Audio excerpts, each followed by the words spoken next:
Story நேரம் Tamil வியூவர்ஸ்க்கு hi. நம்ம சீரிஸோட 6th எபிசோட்ல என்ன ஆக போகுது அப்படின்னு தான் இன்னைக்கு இந்த வீடியோல பார்க்க போறோம். நிறைய பேர் கமெண்ட் செக்ஷன்ல ஒரு சில புது டிராமாஸ் பேர் சொல்லி அதை போட சொல்லி கேட்டுட்டே இருந்தீங்க. பைலுவோட டிராமா, லூ யூனிங்கோட டிராமா அப்படின்லாம். ஆனா அந்த கம்பெனில இருந்து தொடர்ந்து நம்ம சேனலுக்கு வார்னிங் கொடுத்துட்டே இருக்காங்க போடக்கூடாது அப்படின்னு. புது டிராமான்னு இல்ல, நம்ம பழைய ஸ்டோரி நேரம் தமிழ்ல போட்டிருந்த ஒரு சில டிராமாவை ரீஅப்லோட் பண்ண முடியாம இருக்கிறதுக்கு காரணமும் அந்த கம்பெனில இருந்து கொடுக்குற வார்னிங் தான். அதனாலதான் நம்மளால போட முடியல. மத்தபடி ஏதாவது ஒரு புது டிராமா வந்தா உடனே நீங்க கேட்கறதுக்கு முன்னாடி நம்ம சேனல்ல வந்துரும். எப்பவுமே ஃபர்ஸ்ட் ஆளா நம்ம போட்டுருவோம். ஆனா சில டிராமாலாம் போட முடியாம இருக்கிறதுக்கு இதான் ரீசன். எல்லா கமெண்ட்டுக்கும் என்னால ரிப்ளை பண்ண முடியல அப்படிங்கறதால வீடியோ ஸ்டார்டிங்லயே சொல்லிடுறேன். இன்னைக்கு இந்த எபிசோட்ல என்ன ஆக போகுது வாங்க பார்க்கலாம். லாஸ்ட் எபிசோட்ல அங்க ஹ்வாஷி தனியா வேலைக்கார பொண்ணு பின்னாடியே ஃபாலோ பண்ணிட்டு போயிட்டு இருந்தா. கரெக்டா வேலைக்கார பொண்ணு கையில ஏதோ ஒரு டோக்கன் மாதிரி வச்சுட்டு அதுக்கு மேல ஒரு பாக்ஸ் மாதிரி வச்சுட்டு திருட்டுத்தனமா எடுத்துட்டு போயிட்டு இருக்கா. அத நம்ம ஹ்வாஷியோட அசிஸ்டன்ட்டும் ஹ்வாஷியும் பாத்துடுறாங்க. உள்ள என்னமோ கண்டிப்பா இருக்கு அப்படின்னு ஹ்வாஷி உடனே ஃபாலோ பண்ணிட்டு கிளம்ப ஆரம்பிக்க இங்க ஷென் அந்த இடத்த விட்டு நகர விடாம ஃபர்ஸ்ட் பிரின்ஸ் போய் முன்னாடி நின்னுக்கிறான். உன் தங்கச்சிக்கு நீங்க நான் தண்டனை கொடுத்தே ஆகணும், இல்லன்னா எனக்கு வந்துட்டு மனசு நிம்மதியாவே இருக்காது. எவ்வளவு தைரியம் தான் என்கிட்டயே வாழ ஆட்டிருப்பா அப்படின்னு அவ தங்கச்சிக்கு தண்டனை கொடுக்கறதுக்காக பக்கத்துல போக ஷென் தடுத்து நிறுத்துறான். தேவையில்லாத விஷயத்த தலையிடாதீங்க அப்படின்னு. ஓ அப்படியா, அவளை புடிச்சு இங்க கூட்டு வாங்க அப்படின்னு ஃபர்ஸ்ட் பிரின்ஸ் ஆன போட அதுக்குள்ள அந்த இடத்துக்கு நம்ம ராஜாவோட அசிஸ்டன்ட் வந்துடுறாரு. வந்துட்டு இன்னைக்கு ஒரு கல்யாணம் அப்படிங்கிறதுக்காக ராஜா நிறைய கிஃப்ட் கொடுத்து விட்டுருக்காரு. அது மட்டும் இல்லாம உன் தங்கச்சி மேல ராஜாக்கு ரொம்ப பாசம் இருக்குங்கிறதால அவளுக்கும் கிஃப்ட் கொடுத்து விட்டுருக்காரு அப்படின்னு நம்ம ஷென் என்னெல்லாம் பிளான் போட்டானோ அதுபடியே ராஜாவோட அசிஸ்டன்ட் இங்க வந்து நடந்துக்கிறான். இப்ப ஷெனோட தங்கச்சிக்கு ஆப்போசிட்டா ஏதாவது பேசினா ராஜாவோட கோபத்துக்கு டைரக்டா ஆள் ஆயிடுவோமே ஃபர்ஸ்ட் பிரின்ஸ் பாக்குறான். பதவி முக்கியம்ல, அதனால அங்க இருந்து எதை பத்தியும் பேசாம கண்டுக்காம ஓகே நான் இங்க இருந்து கிளம்புறேன், இன்னைக்கு போனா போகுது அப்படின்னு சொல்லிட்டு அங்க இருந்து கிளம்ப ஆரம்பிக்கிறான். ஷென் அமைதியா பாத்துட்டு இருக்கான். அந்த ஃபர்ஸ்ட் பிரின்ஸோட அந்த தங்கச்சி இருக்கால, அதான் ஃபர்ஸ்ட் ஒய்ஃப் மெங்க. அவ அப்படி திருன்னு என்ன நடக்க போதும் டென்ஷன்ல இருந்துட்டு இருக்கா. இங்க வேலைக்கார பொண்ணு சாப்பாடு பாக்ஸ்ல அந்த பெயிண்டிங்க வச்சு நேரா வெளியே கொண்டு போக வெளியே இருக்கிற காவலாளிங்க செக் பண்ணணும்னு சொல்றாங்க. இங்க பாருங்க இது ஃபர்ஸ்ட் பிரின்ஸ்க்கு போகுது, அவருக்கு தூசி பட்டா பிடிக்காது அப்படின்னு அந்த வேலைக்கார பொண்ணு சொல்லிட்டு உள்ள போயிட்டு இருக்கா. ஆனா அதுக்குள்ள அங்க நம்ம ஹாஷி வந்துடுறா. வந்துட்டு இங்க பாருங்க ஏதாவது ஒண்ணு காணா போனா கூட நான் தான் பொறுப்புன்னு என் ஹஸ்பண்ட் சொல்லுவாரு, இத பார்த்தே தீருவேன் அப்படின்னு அந்த பாக்ஸை இழுத்து உள்ள இருந்து ஒரு பெயிண்டிங் விழுது. அதை கையில எடுத்துடுறா. எடுத்ததுமே இந்த பெயிண்டிங்கை விரிச்சு அப்படியே கம்ப்ளீட்டா ஒரு தடவை ஸ்கேன் பண்றா. ஒரு தடவை ஹ்வாஷி பார்த்துட்டா அப்படின்னா அவளுக்கு மறக்கவே மறக்காதுன்னு ஆல்ரெடி நமக்கு தெரியும்ல. ஃபுல்லா பார்த்து அந்த பெயிண்டிங்கை ஸ்கேன் பண்ணி முடிச்சுட்டு இதுதான் அந்த பெயிண்டிங்கா நம்ம பார்த்துட்டு இருக்கும் போதே அங்க ஆளுக்கு அந்த பெயிண்டிங்கை புடுங்கிறதுக்கு ஆளுங்க பக்கத்துல வந்துட்டு இருக்காங்க. ஹ்வாஷி புடுங்கி சண்டை போட்டுட்டு இருக்கா. தூரமா பார்த்தா நம்ம ஷென் வேற வந்துட்டு இருக்கான். ஷென் பக்கத்துல வந்து அந்த பெயிண்டிங்கை வாங்குறதுக்கு முன்னாடியே ஹ்வாஷி அந்த பெயிண்டிங்கை புடுங்கி டக்குன்னு பக்கத்துல இருக்கிற நெருப்புக்குள்ள போட்டுடுறா. ஷென் கொலை வெறியில அப்படியே பாத்துக்கிட்டு இருக்கா. ஃபர்ஸ்ட் பிரின்ஸ பாக்குறான். அவன் மேல இருக்கிற ஆதாரம் தான் ஏதோ அந்த பெயிண்டிங்ல இருக்கு போல. இப்போ அது விழுந்ததால இன்னைக்கு நான் ஜெயிச்சிட்டேன் அப்படின்னு சொல்லிட்டு ஃபர்ஸ்ட் பிரின்ஸ் அங்க இருந்து கிளம்பி போயிட்டு இருக்கான். ஷென் ஹ்வாஷியோட கழுத்தை தனியா உள்ள கூட்டு போயிட்டு நெருக்க ஆரம்பிக்கிறான். என் கண்ணால பார்த்தேன் அந்த பெயிண்டிங்கை நீ வாலண்டியரா நெருப்புக்குள்ள போட்ட, இதுக்காக எனக்கு ஹெல்ப் பண்ற மாதிரி நடிச்ச அப்படின்னு நம்ம ஷென் கேட்டுட்டு இருக்க. இங்க பாருங்க ஒரு தடவை நான் எதையாவது பார்த்தா என்னால அப்படியே அதை மனப்பாடமா வச்சுக்க முடியும். இப்ப அந்த பெயிண்டிங்கை மறுபடியும் என்னால பக்காவா ஒரு சின்ன மிஸ்டேக் கூட இல்லாம ரீக்ரியேட் பண்ண முடியும். ஆனா அதுக்கு நீங்க என்ன உயிரோட விடணும், நான் செத்து போயிட்டா அந்த பெயிண்டிங் உங்களுக்கு கிடைக்காது அப்படின்னு ஹ்வாஷி சொல்றா. நீ சாகாம இருக்கிறதுக்காக என்கிட்ட ஏதாவது வாங்கணுங்கிறதுக்காக தான் இந்த மாதிரி ஒரு வேலையை பாத்தியா, ரொம்ப நல்ல வேலை அப்படின்னு ஒரு பெயிண்டிங்க அவளுக்கு காட்டுறான். ஒரு 10 செகண்ட் காட்டிட்டு இப்ப அதை அப்படியே வர பார்க்கலாம் அப்படின்னு சொல்ல ஹ்வாஷி இந்த பெயிண்டிங்ல ஒரு சின்ன மிஸ்டேக் கூட இல்லாம அதே மாதிரியே அப்படியே வரைஞ்சு வச்சிட்டு இருக்கா. ஷென்னே கொஞ்சம் இம்ப்ரெஸ் ஆயிடுறான் அப்படின்னு தான் சொல்லணும். பரவாயில்ல சரி ஓகே, அந்த பெயிண்டிங்கை எப்போ எனக்கு வரைஞ்சு கொடுப்ப அப்படின்னு கேட்க எனக்கு 3 டிமாண்ட் இருக்கு. அந்த 3 டிமாண்டையும் நீங்க நிறைவேற்றி கொடுத்துட்டீங்கன்னா ஒவ்வொரு டைமும் கொஞ்சம் கொஞ்சமா 3 தடவையா வந்து இந்த பெயிண்டிங்கை நான் முழுசா கம்ப்ளீட் பண்ணி கொடுத்துருவேன்னு சொல்ல ஷென்னு பாக்குறான். என்ன டிமாண்ட் அப்படின்னு கேட்க அந்த கிரவுன் பிரின்ஸ் இருக்கானே எனக்கு சுத்தமா பிடிக்கல, பொண்ணுங்கள ரொம்ப கேவலமா ட்ரீட் பண்ணிட்டு இருக்கான், அதுவும் அவன் பண்ற தப்பெல்லாம் வந்துட்டு ரொம்ப பெருசா இருக்கும்னு தோணுது. அந்த கேஸ நானும் விசாரிக்கணும், அதனால ஒருவேளை உங்களுக்கு அவன் மேல கேஸ் விசாரிக்க நடுவுல பிடிக்காம போயிட்டா கூட எனக்கு கொடுக்குற அந்த சத்தியத்துப்படி அந்த கிரவுன் பிரின்ஸ் மேல இருக்கிற கேஸ விசாரிச்சே ஆகணும்னு சொல்ல அந்த கிரவுன் பிரின்ஸ் மேல உனக்கு ஏன் அவ்வளவு கோவம் அப்படின்னு ஷென்னு கேக்குறான். அவனாலதான் நான் கல்யாணம் பண்ணிட்டு இந்த ஊருக்கு வந்தேன், பொண்ணுங்களை ஏதோ ஒரு பொருள் மாதிரி யூஸ் பண்ணி என்ன கூட்டிருக்காங்க, இதை நான் சும்மாவே விட மாட்டேன், அவன் ஒரு கேவலமானவன், என்ன இவ்வளவு கேவலமா ட்ரீட் பண்ணதுக்காக முதல்ல நான் அவனுக்கு தண்டனை கொடுக்கணும், பழி வாங்கணும், அதுக்குதான் அந்த ஃபர்ஸ்ட் டிமாண்ட் அப்படின்னு அவ சொல்ல ரெண்டாவது என்ன அப்படின்னு ஷென்னு கேக்குறான். என் வேலைக்கார பொண்ணு எப்ப வேணா இங்க இருந்து வெளியே போவா, எப்ப வேணா இங்க திருப்பி உள்ள வருவா, அவளை யாரும் கேள்வி கேட்க கூடாது. அடுத்து 3வது நான் யாரையாவது பார்க்க போகணும் அப்படின்னா கூட நீங்க நோ சொல்ல கூடாது அப்படின்னு சொல்ல உனக்கு இந்த ஊர்ல யாரையுமே தெரியாதேன்னு ஷென்னு சொல்றான். நான் வெளியே போகாமலே இருந்தா கடைசி வரைய யாரையும் தெரியாமலே போயிடும். ஆனா அப்படி விடக்கூடாது. வீட்டுக்குள்ளேயே அடைஞ்சு கிடக்குற பொண்ணுங்க எவ்வளவு வீக்கா இருப்பாங்கன்னு வெளியே சுத்துற ஆம்பளைங்க உங்களுக்கு தெரியாது. எனக்கு இந்த 3 டிமாண்டும் வேணும்னு சொல்ல ஷென்னு பாத்துட்டு இருக்கான். நக்கலா சிரிச்சுட்டு, இந்த 3 டிமாண்டுக்கும் நான் ஓகே சொல்லுவேன், உனக்கு யார் சொன்னா? அந்த பெயிண்டிங் எனக்கு ஒன்றும் அவ்வளவு முக்கியம் கிடையாது, எனக்கு தேவையில்லை அப்படின்னு நான் சொல்லிட்டேன்னா இந்த 3 டிமாண்டையும் வச்சுட்டு என்ன பண்ண போற? நீ கஷ்டப்பட்டது எல்லாமே வேஸ்ட் ஆயிரும்ல. அது மட்டும் இல்லாம நீ முழுசா வரைஞ்சு கொடுப்ப அப்படின்னு சொல்லிட்டு எனக்கு எப்படி தெரியும்? ஏற்கனவே இந்த பெயிண்டிங்க கொடுக்க வந்தவன் ஞாபகம் இருக்குல்ல, இங்க இருக்க யார் வழியாவது இறந்து போனான். அந்த ஆளி இன்னமும் இங்கதான் இருக்காங்க கொலை பண்ணவங்க. ஒன்னவங்க கொலை பண்ண மாட்டாங்கன்னு என்ன நிச்சயம்? நல்லா யோசிச்சுக்கோன்னு நக்கலா அங்கிருந்து ஷென் கிளம்பி போயிட வாஷி வீக் ஆயிடுறா. பொத்தனு கீழே விழுந்துடுறா. இவ்வளவு பிளான் போட்டும் வேஸ்டா போயிடும் போலயேன்னு ஷென்ன நேரா மெங்க கிட்ட போறான். நீ என்ன நினைச்சியோ அதை முடிச்சு காட்டிட்டு போல அப்படின்னு மெங்க கிட்ட சொல்ல, நான் பண்ணது தப்புதான், அதுக்கு பதிலா உங்களுக்கு ஒரு கிஃப்ட் வச்சுட்டு இருக்கேன்னு ஏதோ ஒரு சீக்ரெட் லெட்டர் ஒண்ணு இருக்கு, அதை ஷென்னு கிட்ட கொடுக்குறா. ஷென் பாக்குறான். அந்த லெட்டரை பிரிச்சு கூட படிக்காம அதை அப்படியே கிழிச்சு போட்டுட்டு, எனக்கு தேவை கிடையாது, ஆனா எத்தனை ஜென்மம் ஆனாலும் சரி உன் குடும்பத்துக்கு தான் நீ சப்போர்ட்டிவா இருக்குன்னு சொல்லிட்டு நல்லா புரிஞ்சிருச்சு. எனக்கு புரியுது உன் ஃபேமிலில இருந்து பிரஷர் பண்றாங்க அப்படின்னு, இருந்தாலும் கொஞ்சம் மனசாட்சி இருந்திருக்கலாம்.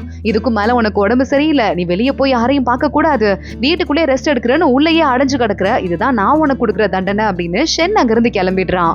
இந்த பொண்ணுக்கு தான் மனசுக்குள்ள அவன் மேல காதல் இருக்குல்ல, அவ அழுதுட்டு இருக்கா. அப்போ உங்க அண்ணா உங்ககிட்ட கொடுக்க சொன்னாருன்னு ஒரு கிஃப்ட கொண்டு வந்துட்டு கொடுத்துட்டு போறாங்க மெங்க கிட்ட. அதை பார்த்தா உள்ள ரொம்ப காஸ்ட்லியான ஜேடு பேங்கிள் இருக்கு. இன்னைக்கு எல்லாருமே ஷென்னுக்கும் வாஷிக்கும் கல்யாணம் மட்டும் தான் நினைச்சிட்டு இருக்காங்க. என் அண்ணனுக்கு மட்டும் தான் எனக்கு இன்னைக்கு பிறந்த நாளுங்கிறது ஞாபகம் இருக்கு அப்படின்னு சொல்லிட்டு மெங்க அழ ஆரம்பிக்கிறா. இங்க இன்னொரு பக்கம் பாவமா நம்ம ஷென்னோட தங்கச்சி சீ உட்காந்து அழுதுட்டு இருக்கா. அதுவும் சாப்பிட்டுக்கிட்டே. பக்கத்துல நம்ம 4th பிரின்ஸ் போய் உட்காந்துட்டு எதுக்காக சாப்பிட்டுட்டே அழுதுட்டு இருக்க, அது என்ன சாப்பாடுன்னு கேட்க, இதெல்லாம் ஊர்ல இருக்க சாதாரண மக்கள் சாப்பிடுறது, உனக்கு எங்க தெரிய போகுது, நீதான் பெரிய பிரின்ஸ் ஆச்சேன்னு சொல்ல, இல்ல எனக்கு ஒரு தடவை சாதாரண மக்கள் சாப்பிடணும் போல நானும் சாப்பிடணும்ட்டு கஞ்சி வைக்க சொல்லி கேட்டேன்.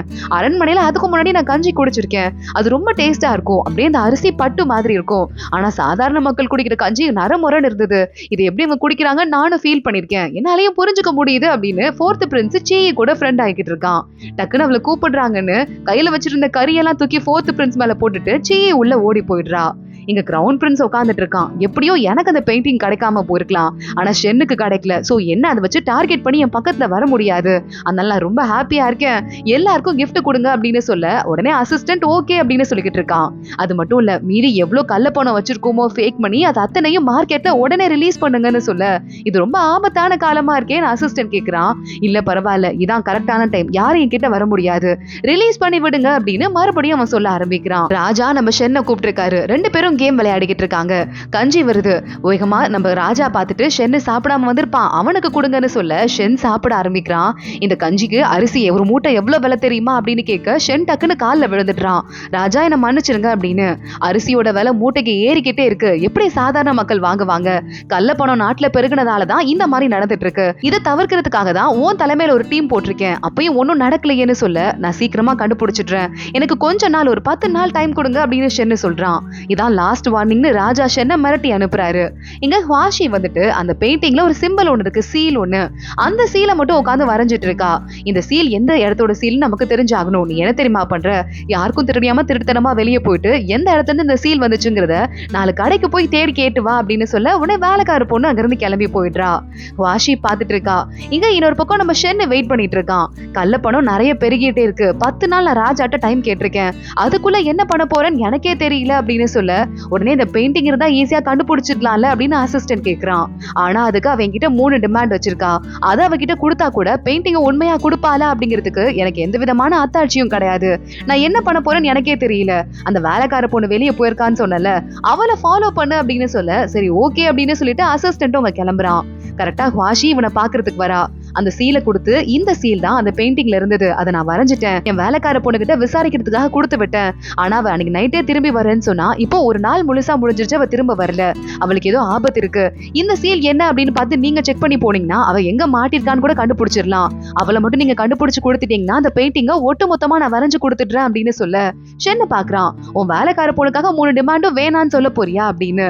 ஆமா, எனக்கு வேற எந்த டிமாண்டும் வேணாம், அவ என்னோட ஃபேமிலி, அவ எனக்கு கிடைச்சா போதும்னு சொல்ல, இனிமே எனக்கு இந்த பெயிண்டிங் பெயிண்டிங் தேவையில்லை, அந்த சீல் இருக்கே அது எந்த இடம் எனக்கே தெரிஞ்சிருச்சு, இந்த பெயிண்டிங் எனக்கு தேவையில்லைங்கிறதால கிளம்பி போயிட்டே இருன்னு ஷென்னு வாஷியை பார்த்து சொல்லிடுறான். வாஷி அடுத்து என்ன பண்றதுன்னு யோசிக்கிறா. நேரா நம்ம ஷென்னோட தங்கச்சி சீ கிட்ட போயிடுறா. இந்த கிளப் பாரு, இந்த சீல் வச்சிட்டு இருக்காங்க, எனக்கும் அங்க போய் விளையாடணும்னு ஆசையா இருக்கு. சூதாட்டம் விளையாடுவாங்கல்ல அந்த மாதிரி கிளப்பா, எனக்கு எப்படி வெளியே போறதுன்னு தெரியல, ஊருக்குள்ள யாரையும் எனக்கு தெரியாது, ஹெல்ப் பண்றியா அப்படின்னு தங்கச்சிட்ட போய் கேட்க சீயும் ரொம்ப அப்பாவியா இருப்பா போல. நான் உன்னை கூட்டு போறேன் வெளியே அப்படின்னு சொல்லிட்டு கிளம்பி கூட்டு போயிட்டு இருக்கா. கரெக்டா அப்பன்னு பார்த்து நம்ம ஷென் அந்த பக்கம் வந்துடுறான். அந்த ரெண்டு பொண்ணுங்களையும் பார்த்துட்டு திருட்டு பொண்ணுங்களா எங்க போறீங்க அப்படின்னு கேட்க சீயை மாற்றத்துக்குள்ள வாஷி அங்க இருந்து கிளம்பி ஓடி போயிடுறா. சீக்கிரம் போன்னு வெறும் காத்த பார்த்து நம்ம சீயை சொல்லிக்கிட்டு இருக்கா. அவ போய் 5 நிமிஷம் ஆச்சு அப்படின்னு ஷென்னு சொல்றான். இல்லையே நான் சொன்னதாலதான் அவ போனா, அவளுக்கு ஒன்னும் அந்த அளவுக்கு அறிவு கிடையாதுன்னு சொல்ல, உனக்கு தான் அறிவு இல்ல, உன்னை யார் வேணா ஏமாத்திடலாம், உள்ள போய் அடைஞ்சு கடன்னு சொல்லிட்டு ஷென் அங்க இருந்து கிளம்பி போறான். அந்த கேம்பிளிங் ஸ்பாட்டுக்கு போயிடுறாங்க. ரொம்ப சீக்கிரட்டான கேம்பிளிங் ஸ்பாட் இது. வர யாருக்கும் அடையாளம் வெளியே தெரியக்கூடாதுன்னு எல்லாருமே மாஸ்க் போட்டிருக்காங்க, வேலைக்காரங்க கூட. அங்க போயிட்டு நமக்கு வாஷி அங்க வேலைக்கார பொண்ணோட ட்ரெஸ்ஸையும் மாஸ்கையும் போட்டுட்டு வேலைக்கார பொண்ணு மாதிரியே வாட்ச் பண்ண ஆரம்பிக்கிறா. ஃபர்ஸ்ட் ஃப்ளோர்ல ரொம்ப ரொம்ப பெரிய பணக்கார கேம்ப்ளர்ஸ் எல்லாம் வந்திருக்காங்க. மாஸ்க் போட்டிருக்காங்கிறதால யாருங்கிற அடையாளம் தெரியாது. செகண்ட் ஃப்ளோர்ல அதுக்கும் மேல போனா ரொம்ப ரொம்ப வந்துட்டு பணக்காரங்களையும் அதை விட ஹையஸ்ட் லெவல் பணக்காரங்க இருப்பாங்கல்ல, அவங்க மட்டும் தான் போலாம், அவங்க மட்டும் தான் இந்த கேம் விளையாடலாம். 3வது ஃப்ளோர் இருக்கு, அங்க போறதுக்கு வேலைக்காரங்களுக்கு பெர்மிஷனே இல்ல, அங்க என்ன இருக்குன்னு யாருக்கும் தெரியாதுன்னு ஒவ்வொரு ஃப்ளோரையும் பார்த்து வாஷி சொல்லிக்கிட்டு இருக்கா. அங்கதான் என்னோட வேலைக்கார பொண்ணு இருக்கணும், அங்க எப்படியாவது போகணும் அப்படின்னு. கரெக்டா அந்த இடத்துல மாஸ்க் போட்டுட்டு இவ்வளவு வந்துட்டு வேலைக்கார பொண்ணு மாதிரி போயிட்டு ஒயின் எல்லாம் கொடுத்துட்டு இருக்கா. என்ன நடக்குதுன்னு வாட்ச் பண்ண ஆரம்பிக்கிறா. அங்க பார்த்தா ஒருத்தர் கிட்ட போயிட்டு ஒயினை ஊத்தும் போது அந்த இடத்துல இருக்கிறது ஷென்னோட பெர்ஃபியூம் ஸ்மெல் மாதிரியே இருக்கு. இது ஷென்னோட வாசமாச்சே அப்படிங்கறத கரெக்டா வாஷி கண்டுபிடிச்சிடுறா. அங்க நம்ம ஷென்னு மாறு வேஷத்துல கொஞ்சம் தொப்பையெல்லாம் வச்சுட்டு காமெடியா வந்து உட்காந்துட்டு இருக்கான், முகமூடி போட்டுட்டு இருக்கான், கேம் விளையாட ஆரம்பிக்கிறான். சரி ஓகே, என்ன இவர் வின் பண்ணிக்கிட்டே இருக்காரு அப்படின்னு ஷென்னை பார்த்து அங்க இருக்கிற மத்தவங்க எல்லாம் சொல்ல ஆரம்பிக்கிறாங்க. ஆப்போசிட்ல ஒரு பையன் உட்காந்துட்டு இருக்கான், அவனும் முகமூடி போட்டிருக்கான், இந்த இடத்துக்கே அவன் தான் ஓனர் போல. கரெக்டா ஷென்னு வின் பண்ணிடுறான். அவனுக்கான காயின் எல்லாம் கொண்டு வந்து கொடுக்குறாங்க. இது என்ன காயின் கொஞ்சம் வித்தியாசமா இருக்கு அப்படின்னு நம்ம ஷென்னு கேட்க அங்க ஒரு வேலைக்கார பையன் ஒருத்தர் சொல்லிக்கிட்டு இருக்கான், இது கவர்மெண்ட் கொடுக்குற காயின் கிடையாது, நம்மளே பிரிண்ட் பண்ற வெள்ளி, அதனால கவர்மெண்ட் கொடுக்குற காயின்ல ஒரு காயின்ல 10 கிராம் தான் வெள்ளி இருக்கும், இதுல 12 கிராம் வெள்ளி இருக்கும், அப்படி பார்க்கும்போது உங்களுக்கு தான் அடிச்சது லக்கி பிரைஸ்ன்னு சொல்ல அப்பதான் ஷென் கண்டுபிடிக்கிறான். இந்த இடத்துல தான் ஃபேக் மணி எல்லாம் ஊருக்குள்ள கிளம்ப ஆரம்பிக்குது. இந்த இடத்த ரன் பண்றவங்க தான் இந்த ஃபேக் மணி எல்லாம் உருவாக்கிட்டு இருக்காங்க அப்படிங்கறத கன்ஃபார்ம் பண்ணிடுறான். வாஷி பாக்குறா, 3rd ஃப்ளோருக்கு எப்படியாவது போயிடணும் அப்படின்னு வேலைக்கார பொண்ணுங்களோட நடந்து போயிட்டு 3rd ஃப்ளோர் கிட்ட போயிடுறா. அங்க பார்த்தா கயிறுலாம் சின்ன சின்ன நூல்லாம் கட்டி இருக்கு, யாராவது உள்ள தொட்டாலே பெரிய அலாம் அடிக்கிற மாதிரி. ஆனா ஒரு வேலைக்கார பையன் வந்து இங்க என்ன பண்றேன்னு கேட்க யாரும் பின்னாடி குடிச்சிட்டு வந்தாங்க, நான் பயந்துட்டு இங்க ஓடி வந்துட்டேன்னு வாஷி சொல்றா. சரி இங்க இருந்து கிளம்பி போ அப்படின்னு சொல்ல வாஷியும் அங்க இருந்து பயந்துட்டு ஓடி போயிடுறா. கரெக்டா நம்ம ஷென்னு பாக்குறான், யாருமே போகாம இருக்க பாதாள இடம் ஒண்ணு இருக்கு, அதுக்குள்ள வந்து இங்கதான் அந்த பணம் எல்லாம் இருக்கிறதுக்கு வாய்ப்பு இருக்கு அப்படின்னு உள்ள வரான். பார்த்தா அதே மாதிரியே ஒரு இடத்துல ஒரு பெரிய கல்லு கதவு இருக்கு, அதுல ஒரு ஜேடு டோக்கனை வச்சு அந்த டோக்கன் தான் சாவியாம், அந்த டோக்கன் வச்சு கதவை ஓபன் பண்றாங்க, அது இருந்தாதான் உள்ள போக முடியும்னு ஷென்னுக்கு தெரியுது. அங்க இருந்து கிளம்பி வெளியே வந்துடுறான். இவன் வெளியே வரத வாஷி பாத்துடுறா.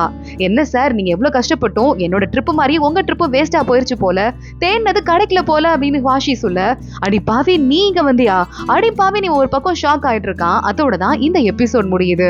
அடுத்து என்ன ஆக போகுது தொடர்ந்து பார்க்கலாம். இந்த வீடியோவை லைக் பண்ணிக்கோங்க, மறக்காம நம்ம சேனலுக்கு சப்ஸ்கிரைப் பண்ணிட்டு பெல் ஐக்கானையும் கிளிக் பண்ணிக்கோங்க. அடுத்த வீடியோல பார்க்கலாம். அது வரைய பாய்.